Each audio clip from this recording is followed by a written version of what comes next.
My name is Charles Smithers. I'm from Southwest. I'm a sophomore. I'm taking process technology, and I'm gonna do my informative speech on poultry farming, which is chicken houses.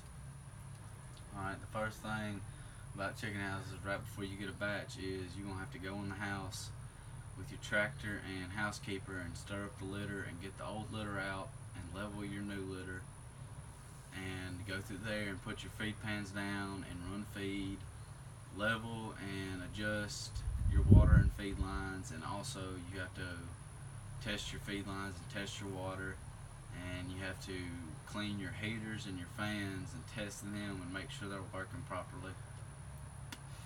Then the birds will be delivered to you, and the first day you'll go in there and pick up your DOAs, which is dead on arrival birds, and you usually range from about 50 to 100 of those.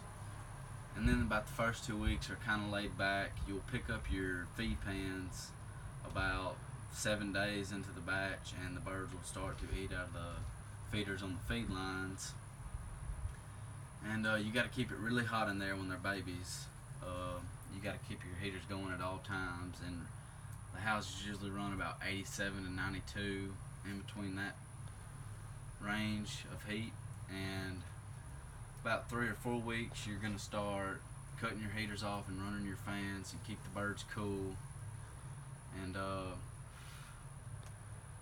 about then you want to migrate your birds too, and make sure you got all of them about the equal amount of number throughout the house, so they don't smother each other whenever they go to eat or drink.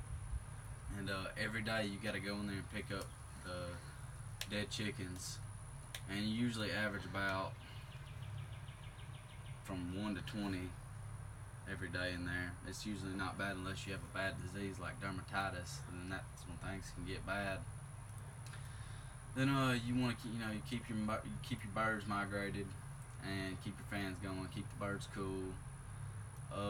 It's always better to me in the summertime is a better time for biddies, which is the baby birds, because you don't have to use as much gas in your heaters because the sun will keep them warm. But then when they get big, that's when it gets bad, because the sun, all the heat outside during the summer will kill them, and you can lose a lot of birds. And it's vice versa in the winter. You have to use a lot of gas in the winter, and that means more money.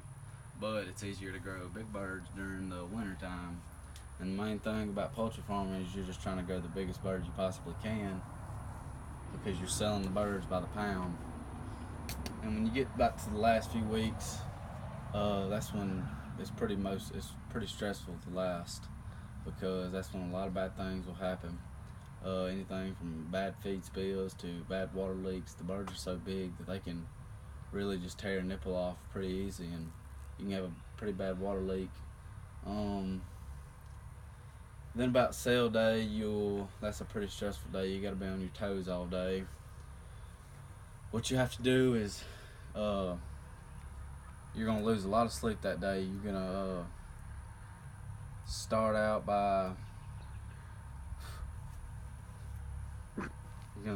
by going in there and you raise your water and feed lines up and make sure their feed lines are empty. So you have to shut the feed off a few hours before you catch birds.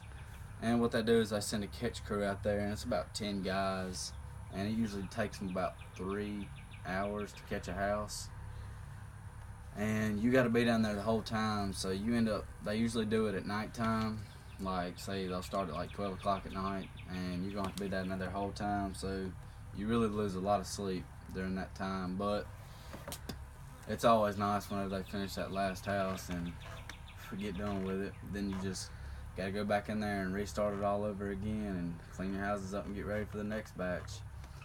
And a batch lasts for 56 days, which is the medium birds. A super bird, which is you grow like the 10-pound birds, I want to say they're 60 something days. I'm not real sure, but we have grew super birds one time before.